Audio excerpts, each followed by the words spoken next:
High guys, good evening. Welcome back to my channel Kshitish Bandana ব্লগে। তোমাদের সবাইকে অনেক অনেক ভালোবাসা। তো আজকে দেখো সন্ধ্যেটায় চলে এসেছি ঝুলন মেলায়। আমি যাইনি, আমার হাজব্যান্ড ক্ষিতিশবাবু গেছিলেন, তোমাদের দাদা ভাই। আমাকে বললো যে আমি তোমার জন্য মিষ্টি আনতে যাচ্ছি। তো যেটা লাস্টে দেখতে পাবে তোমরা। তো দেখি ও বাড়ি আসার পরে আমি জানতে পারলাম ও ঝুলন মেলায় গেছিলো। তো দেখো এইসব ভিডিওগুলো আমাকে দেখাচ্ছে। আমার তো কী খেতে ভালো লাগে, মেলায় গেলে প্রচুর খেতে পছন্দ করি আমি, কিন্তু আমি যেতে পারলাম না। আমাকেও নিয়ে যায়নি, ওর মতনও গেছে ঝুলন মেলাতে। এখানে দেখো সব বৈষ্ণবেরাই সব দোকান করেছে ঝুলন মেলাতে, দেখতেও ভালো লাগছে। তো এটা মধ্যমগ্রাম হচ্ছে, ঠিক আছে।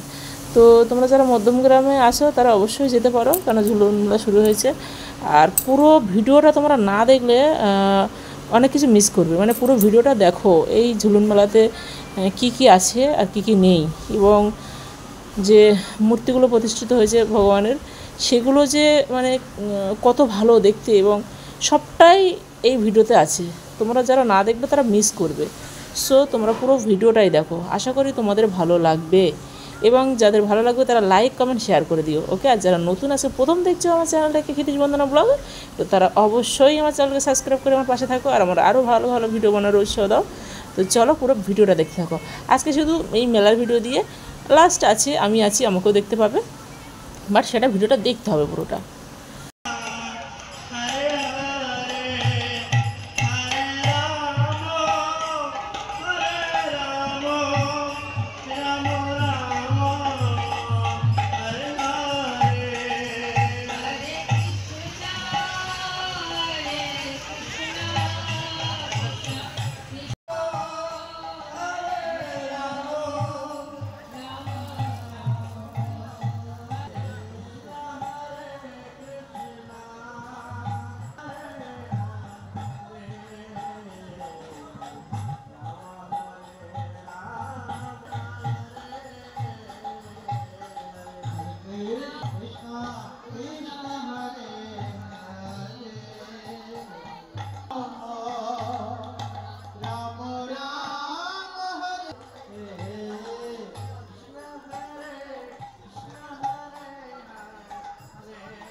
পুরী কেন? মায়াপুর প্রসাদ। মায়াপুরের প্রসাদ কোথা থেকে নিয়ে এসছো? ঝুলন মেলা হচ্ছে না? ও মধ্যমগড়া ঝুলন মেলাতে মায়াপুরের প্রসাদ এনেছে। ও আজকে সব বাজারে ডাব পাপ এনেছো। আর এটা কি রসগোল্লা? মৌসাকের রসগোল্লা এনেছে বাবা। ক্ষিতিবাবু মৌসাকের রসগোল্লা এনেছে। কই দেখি রসগোল্লা খাই, তারপর দেখছি, এখন না। 11টা বাজে, খাওয়া দাওয়ার পরে এখন খাওয়া। এই যে রসগোল্লা, আমার রসগোল্লাটা খুব ভালো লাগে। আজকে রসগোল্লাটা এনেছে মৌসাকের রসগোল্লা, ঠিক আছে। গোপুর জন্য তুলে রেখে তারপর আমাকে দেয়। তো এখন আমাকে 2 পিস দিয়েছে, বড় বড় রসগোল্লা দিয়েছে। আমার যখন মিষ্টি খাওয়ার ইচ্ছা হয় ও এর থেকে নিয়ে আসে, মৌসা থেকে নিয়ে আসে। আর একটা আছে, আরেকটা মিষ্টির দোকানের নাম কি? রসরাজের থেকে নিয়ে আসে। আর মানে মৌসার থেকে নিয়ে আসে, এটাতে নিয়ে আসে। বাট আজকে আমি বললাম আমি একটু রসগোল্লা খাবো, ভালো লাগছে না। রসগোল্লাটাই খেতে ভালো লাগে, তো রসগোল্লা এই যে নিয়ে বসে গেছি। তোমরা খাবে কে কে? চলে এসো।